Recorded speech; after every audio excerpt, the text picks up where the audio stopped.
Hablando Claro, un podcast realizado por cuarto año del Colegio Santa Rosa. Según el diccionario, lo tóxico hace referencia a lo que tiene sustancias nocivas para las personas.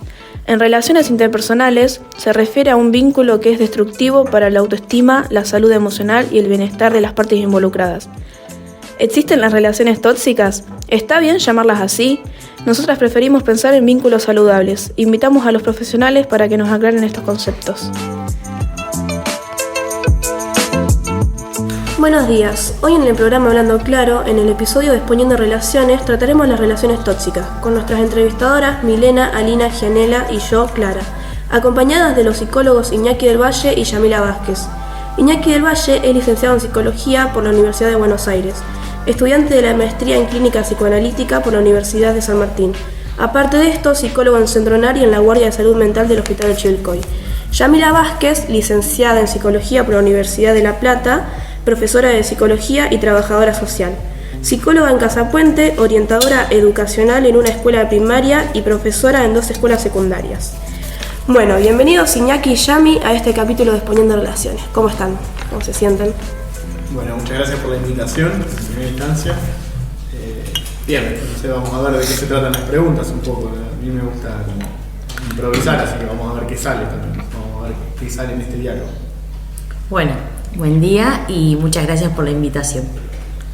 Bueno, hola, yo soy Alina, como dijo mi compañera, y voy a empezar con las primeras preguntas. ¿Qué es para la psicología una relación tóxica? Bien, bueno, arranco. En realidad, relación tóxica, no tengo idea bien qué es, pero sí es importante poner el foco, por lo menos en la palabra también significante de la época, que es lo tóxico, es decir, que tiene que ver con algo que tiene una connotación negativa, ¿sí? Entonces, es algo que está proliferando mucho esto de establecer los vínculos como tóxicos o no tóxicos, ¿no? Ya es una dicotomía, es decir, son 2 puntos de vista donde se pone como desde una mirada a cuestión moral, desde lo que está bien y lo que está mal, ¿sí? Entonces el vínculo tóxico se asocia a algo que no es algo saludable, ¿sí? Es decir, es en contra de lo saludable, ¿no? Pues esa es la función del tóxico, es algo que atenta contra la salud, ¿sí? Claro, algo no sano. Exacto, entonces creo que apunta bien de lleno a eso. No es una terminología que venga del psicoanálisis, es más, no sé bien de dónde nace, si es que nace en primera instancia de una cuestión social o nace de algún referente por ahí a nivel, no sé, sociológico o filosófico. No tengo esa referencia, pero sí que ha ingresado a nivel social de manera muy fuerte y que se ha vuelto una palabra común. Es decir, es algo que se ha vuelto tan común que hasta incluso se vuelve o se transforma en chiste casi, ¿no? Es decir, esto de ser toxi, no ser toxi, es decir, después el tema de las amistades, no seas tóxica, ¿no? Es como incluso trasciende más que la cuestión o el plano de lo amoroso o de los vínculos de pareja, ¿sí? Pero bueno, ¿qué es un vínculo tóxico? Yo creo que apunta a nivel social a algo que no es saludable para las personas y que eso tiene consecuencias. Me parece que esa es un poco la idea general.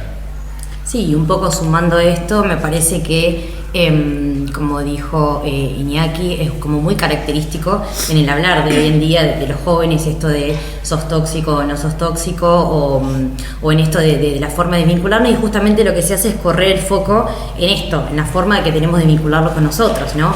Poner el énfasis en esto de la toxicidad como algo negativo y no cuestionarnos acerca de cómo nos estamos vinculando con nuestros pares, con, no sé, con una pareja, con un vínculo que puede ser familiar, ¿no?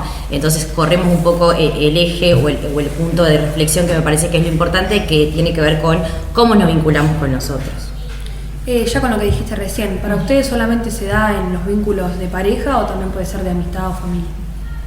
Bien, bueno, un poco retomando esta terminología, esta cuestión de la toxicidad en la dinámica entre pares, entre personas. Creo que apunta más bien a una generalización, ¿no? Es decir, es como vínculos de mucho pegoteo o de una extrema demanda, una continua demanda hacia el otro, que ocurre en todos los ámbitos, es decir, o por lo menos así se lo plantea. Es decir, como que esto puede ocurrir entre amigos, entre familiares, entre novios. Claro, no hay barreras. Exacto, no está delimitado una cuestión así. Creo que inicia o se mete de lleno en lo social con respecto a las parejas, a los novios, pero me parece que ya trascendió un poco eso y se lo entiende como en cualquier otro tipo de vínculo donde hay algo más sintomático que se produce y que genera mucho malestar. Sí, que muchas veces cuando pensamos qué es lo que los jóvenes piensan como tóxico, hace referencia por ahí a esta cuestión del vínculo que se establece con, puede ser con una pareja o con un otro, desde el lado de los celos, el estar todo el tiempo juntos, y ahí como aparece un poco esto que estuvimos trabajando un poco en clase, esto de los mitos del amor romántico, ¿no? Y qué es lo que aparece ahí en cuanto a cómo yo me vinculo con un par, con un compañero o con una relación de pareja y qué es lo que exijo del otro o lo que quiero del otro, ¿no? Esto del amor eterno y del amor y que implica estar todo el tiempo juntos, o esto de si te juntas con alguien o con esta persona implica que no pasas tiempo conmigo, o si salís, bueno, todo lo que implica esto de pensar en una relación tóxica o en un vínculo tóxico y la connotación que le damos a esa palabra, ¿no? Bueno, hola, soy Giane, me presento. Con todo lo que estuvimos hablando hasta ahora, ¿qué cosas hacen de una relación sana? Claro, ¿cómo una relación puede ser sana? Claro. ¿Qué es lo que la hace sana? Bien, para mí, obviamente que acá la idea no es impartir un saber y una sistematización de lo que tiene que ver cómo establecer un vínculo. Pero para mí hay algo súper interesante que es la posibilidad de tratar de ir sosteniendo por momentos la singularidad, ¿sí? Es decir, que ese vínculo con el otro no devore esa parte tan propia y tan singular de cada uno. Cuando se empieza a correr otra vez a corroer ese limítrofe entre el otro y el uno, me parece que es donde empieza a destruirse esta cuestión más saludable, ¿no? Una cosa así. Obviamente que acá es muy complejo poder hablar de, bueno, esto es sano o esto no lo es, porque también incluso toca o roza cuestiones morales, y la moralidad, las cuestiones morales van cambiando también según la época, según el contexto, según lo social. Así que no sé si hay fórmulas para lo sano, pero así lo que yo veo mucho, y lo veo mucho en la clínica, es como los efectos de esa corrosión de lo singular en pos de pertenecer a un otro o de formar parte de un otro, tienen consecuencias muy nefastas, ¿sí? Que arrasan y aplastan con un montón de cuestiones, en principal medida con el deseo, ¿sí? Lo corroe.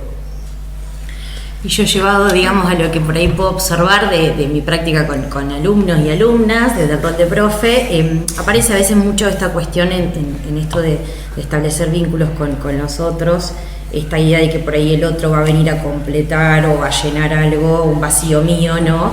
O esta idea de que quizás por ahí a veces no se tiene en cuenta que el poder pensar qué es lo que yo quiero, qué es lo que a mí me gusta, qué es lo que me encantaría hacer, ¿no? Y el pensarnos como personas, esto que plantea Iñaki, singulares, ¿no? con sus subjetividades, y el poder preguntarnos eso, y no creer que el otro viene a traer algo, a darme algo llenar que un me vacío. falta. Exacto.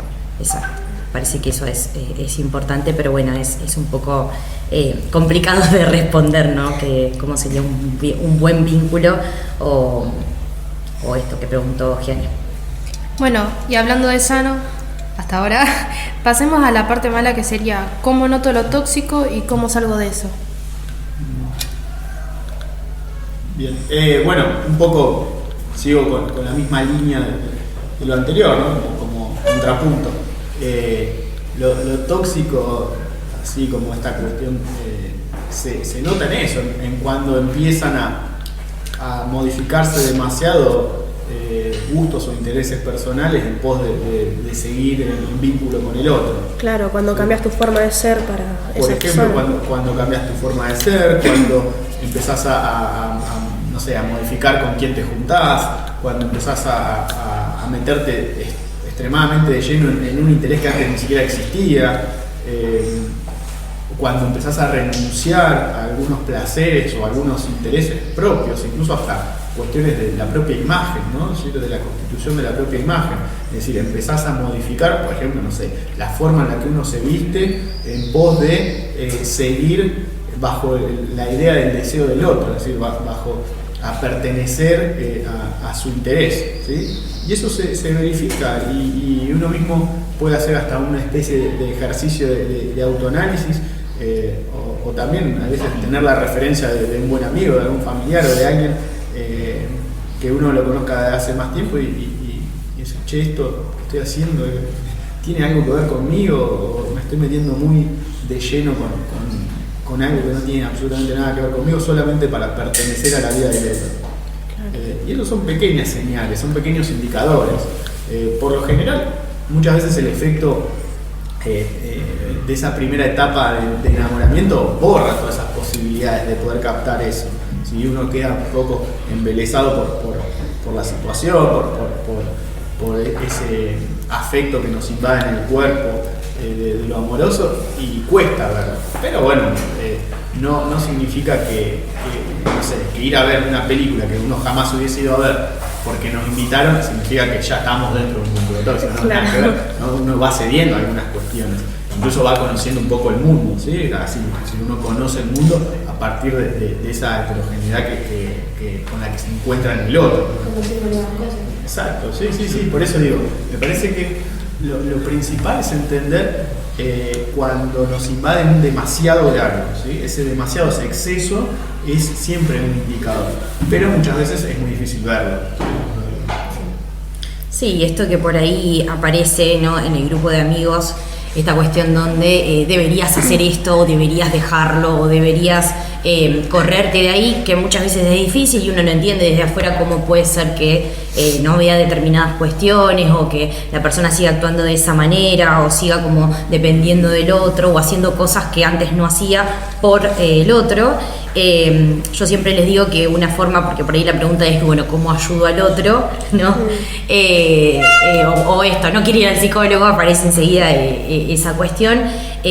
A veces con solo poner la oreja y escuchar, ¿no?, y no juzgar al otro, me parece que siempre es importante, ¿no?, acompañar desde el lado que yo puedo acompañar. Y si esa persona necesita un profesional, sugerirle, pero también esta cuestión, ¿no? A veces nos ponemos mucho en esto de tenés que hacer tal cosa o tenés que hacer tal otra y señalamos, y a veces eso por ahí no termina ayudando, ¿no?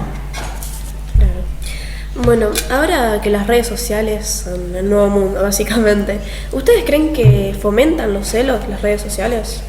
¿O como que lo romantizan de alguna manera? A mí eso me impacta un montón. Es algo que todavía no encuentro muy bien cuál es la explicación ni nada de eso, pero sí me parece extremadamente llamativo cómo la cuestión de mostrar celos extremos o mostrar estas cuestiones más como llamadas tóxicas, cómo eso genera visualizaciones, es decir, cómo eso genera una demanda, es decir, a alguien le interesa ver eso, si no, no estaría, es decir, es tan básico como esa cuestión. Y cómo al mismo tiempo esos, ya sean chistes o no tan chistes, que ocurren en las redes, cómo al mismo tiempo van moldeando una visión o una forma de amar, es decir, una forma de conectarse con el otro. Eso a mí es algo que no le encuentro para nada respuesta, pero lo veo que es en crecimiento, ¿sí? Y que es un contenido popular, no es un contenido como súper, under, que no lo ve nadie. No, es lo que más aparece, y más en vínculos más jóvenes, ¿sí? Es un montón. Sí, esta cuestión de que por ahí se tratan como temas muy profundos o temas que son importantes y muchas veces se banalizan esos temas y se hablan y cualquier persona sale a debatir o a generar una opinión sobre algo, y muchas veces en esto de, no sé, crear un meme o un chiste se comparte y no se analiza el contenido, y puede generar mucho daño eso, ¿no? Por eso para mí es súper importante, y coincido con esto de que trasciende, digamos, lo que uno puede llegar a pensar o imaginar esto de lo tecnológico y las redes sociales y demás. Por ahí yo soy de otra generación, entonces por ahí me cuesta un poco, pero sí es importante, creo yo, trabajarlo desde el lado de mi rol o del rol de los docentes también, y trabajar mucho lo que es la educación sexual integral y el hablar sobre estas cuestiones en lo que es el ámbito de la escuela y con alumnos y con pares, porque hay mucha responsabilidad o no responsabilidad en esto de lo que se sube, lo que se comparte, y puede ser muy peligroso, ¿no? Entonces la idea es que fomentemos esto un poco del pensamiento crítico y que tengamos en cuenta de que no todo lo que se comparte o lo que aparece en las redes sociales es tal cual, ¿no? Bueno, ya que se habla tanto de los celos, ¿creen que sentir celos es tóxico o hay alguna manera de que no lo sea? Bien, bueno, con respecto al tema celos, yo creo que se va a abrir se abre una brecha a nivel pensamientos y posiciones a lo que tiene que ver con constructos o formas de encarar estas cuestiones dentro del mismo ámbito de la psicología, por ejemplo. Entonces, por ahí capaz que hasta incluso no coincidamos después con Yami o veremos eso, vamos a escucharlo en un ratito, pero digo, yo creo que la burocratización de los vínculos, es decir, esta cuestión de sistematizar cómo debe ser un vínculo, que también es como una contracara o un efecto contragolpe para lo que tiene que ver con esto de combatir los vínculos tóxicos, una cosa así sería. Para mí es efecto de eso. Pero lo que ocurre es que los celos son emociones humanas, las cuales no se las puede controlar y manejar muy bien, ¿sí? Es decir, no es que uno está a sabiendas de que esto es algo que yo debería, porque si no se vuelve todo un imperativo que primero y principal atenta contra lo que tiene que ver con el deseo, es decir, no se va a establecer jamás un vínculo del deseo si uno está todo el tiempo queriendo sistematizar las emociones. Entonces no hay posibilidad para que exista lo que tiene que ver con el amor, ¿sí? Es muy, muy difícil eso. Ahora bien, sí que hay un punto donde esos celos o donde esas emociones trascienden, afectan la vida del otro, es decir, le cagan la vida del otro, donde, bueno, ahí sí ya estamos hablando de... Ya son malos. Exacto. Sí, porque básicamente se transforma en un síntoma para el otro o para uno mismo, ¿sí? Porque también hay que entender que en los celos el sufrimiento no es solamente para quien lo siente o para quien recibe los efectos de eso, es en ambos, entonces se transforma en un síntoma de la pareja, ¿sí? Pero para mí son emociones muy propias, muy humanas, y que uno debe incluso poder permitirse lidiar con eso y no querer apagarlos ni querer que dejen de existir, sino poder laburarlas un poquito, entender de qué se tratan y entender que va a formar parte de un vínculo de deseo, ¿sí? Bueno, en este caso no vamos a pelear porque coincidimos. Por ahí, como para sumar algo, creo que en lo que es educación venimos como de un paradigma en donde en un momento era como un poco, bueno, trabajemos con el taller de las emociones o controlemos las emociones o veamos cómo se pueden controlar las emociones. Y por ahí lo que suelo hablar con mis alumnos es esta cuestión donde uno no puede llegar a la escuela y tratar de dejar todas las emociones por fuera como si fuéramos robots, ¿no? Nos pasa también a los docentes, nos pasa a todos en general, que llegamos a un trabajo y de repente nos pasaron cosas y a veces es imposible esto de que nos pasa, que nos largamos a llorar o que nos angustiamos o que... Bien, entonces desde ese lado también me parece importante tener esta idea de... Bueno, tampoco a veces podemos controlar esto, lo que nos genera el otro o esto de los celos justamente que estamos hablando. Sí consideramos que los celos en exceso son malos o son perjudiciales. En esto que les mencioné sobre el amor romántico y esto de te celo porque te amo, te celo porque te quiero, ¿no? Aparece ahí una cuestión donde me parece que es importante pensar y repensar sobre eso. Pero bueno, sí, es rara la pregunta porque uno te podría decir, bueno, sí, los celos son malos, pero también está esta parte en donde hay cuestiones que son difíciles de controlar y esto que decía Iñaki respecto a lo que es el deseo y lo que te genera el otro y lo que surge ahí en el encuentro con el otro.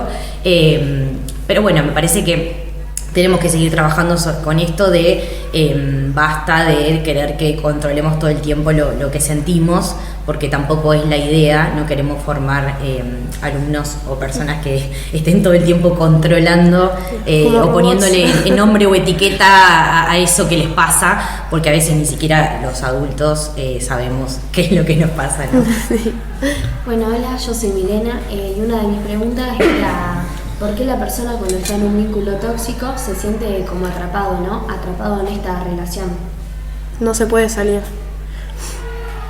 Bien, yo creo que en esta conversación se le está dando una entidad muy armada a lo que tiene que ver con la palabra tóxico y vínculo tóxico. A mí me gusta atentar un poco contra eso, pero vamos a seguir un poco con esta idea que no vamos a hacer.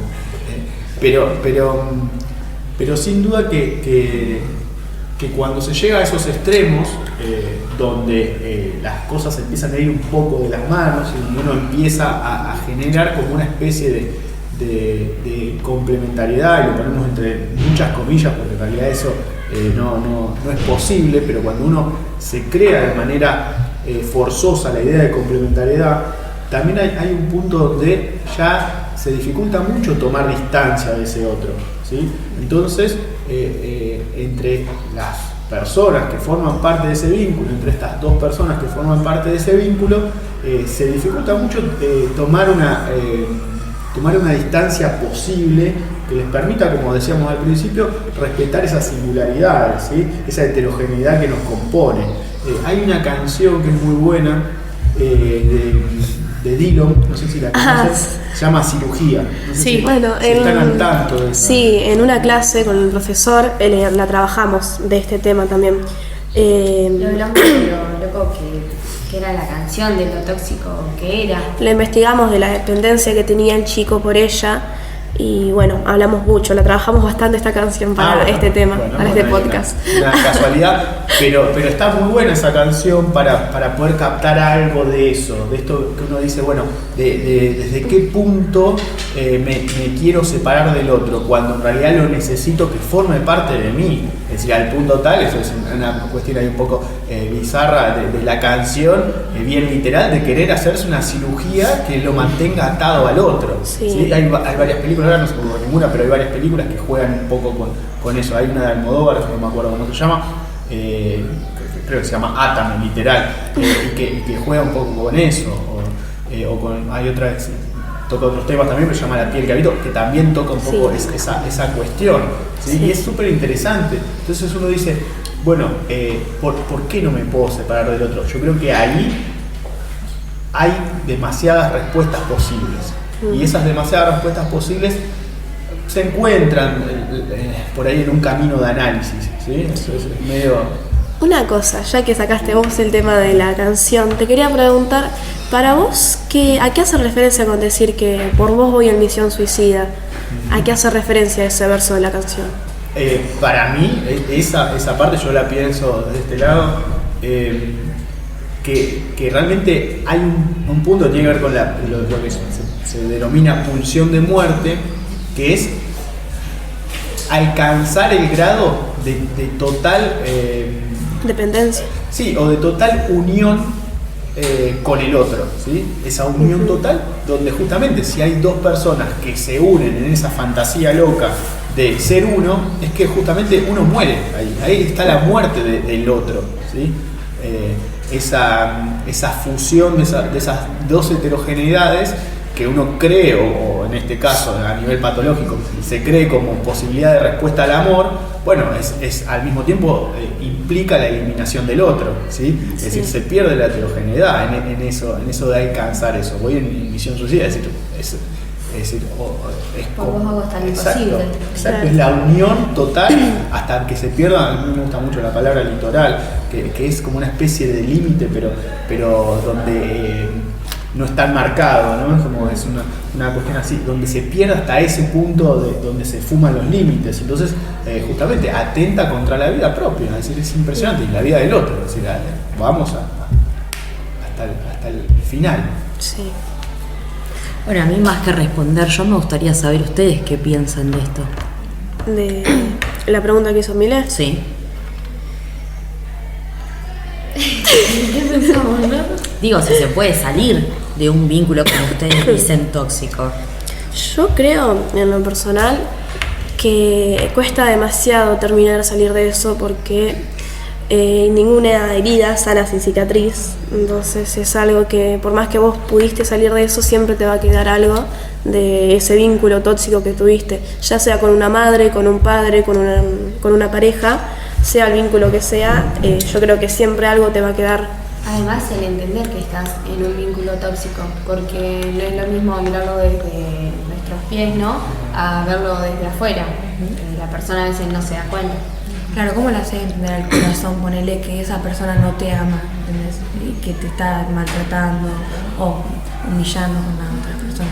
Muchas veces creo. Bastante difícil. Muchas veces creo que te quedás más que nada por el hecho de que en algún momento va a cambiar o ya lo voy a poder enamorar de verdad o algo así, que es horrible eso. O ya la persona va a cambiar, capaz que no estamos hablando solo de una relación, como dijo anteriormente Clara, de algún vínculo tóxico con los familiares, o decir, no darnos cuenta capaz que no nos está haciendo bien y que tenemos que salir de ahí, pero no hacerlo por decir, es mi familia o son mis amigos. Claro, es mi mamá, ya Claro, va a siempre pasar. taparlo con eso, ¿no? Con excusas, básicamente. Claro. Son excusas. Y también esto que recién decías, es horrible eso, o esta cuestión de cómo hacerle entender a cuestiones del corazón eso. Porque justamente si hay algo que además nos caracteriza y nos diferencia por completo con las cuestiones de lo animal, es eso, es la posibilidad que nosotros mismos habiten incongruencias tan grandes, ¿sí? Donde la racionalidad o lo que me conviene o lo que me hace bien no es la lógica. Es decir, bueno, la lógica del escorpión. Ahora hace poquito salió un disco de Charly García que se los recomiendo. Me costó un poquito al principio, pero ahora me encanta. Y está muy bueno, ¿no? Es como nos excede en lo humano las cuestiones muy lógicas, ¿sí? Nos habitan incongruencias muy grandes, ¿sí? Justamente, cómo nos pueden llevar hasta incluso a atentar de manera total contra nuestra propia vida. Y esas son cosas que hay que tratar de poner en palabras. A veces ni siquiera existen palabras para eso. A mí me gusta mucho la idea de esfuerzo de poesía, ¿sí? El esfuerzo de poesía no tiene que ver con ser un mega escritor y saber escribir súper bien sobre cosas, sino es justamente poder transformar en palabras o en significantes algunas emociones que nos atraviesan. Y vos decís, ¿cómo? Exacto, sí. Y eso realmente es algo que es muy reparador en un montón de cosas. Y hay veces, esto también lo recomiendo mucho para estas cuestiones, es que no es lo mismo, a pesar de que muchas veces las ideas se estructuran con palabras, no es lo mismo estructurar algo en la cabeza que estructurarlo algo con el diálogo con una amiga, o estructurarlo en una hoja, es decir, en un papel y escribirlo. No es lo mismo.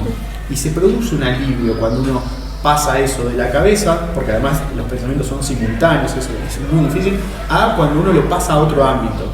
Obviamente podría ser una publicidad del psicoanálisis y que eso tendría que ser, pero me parece que no es ni siquiera.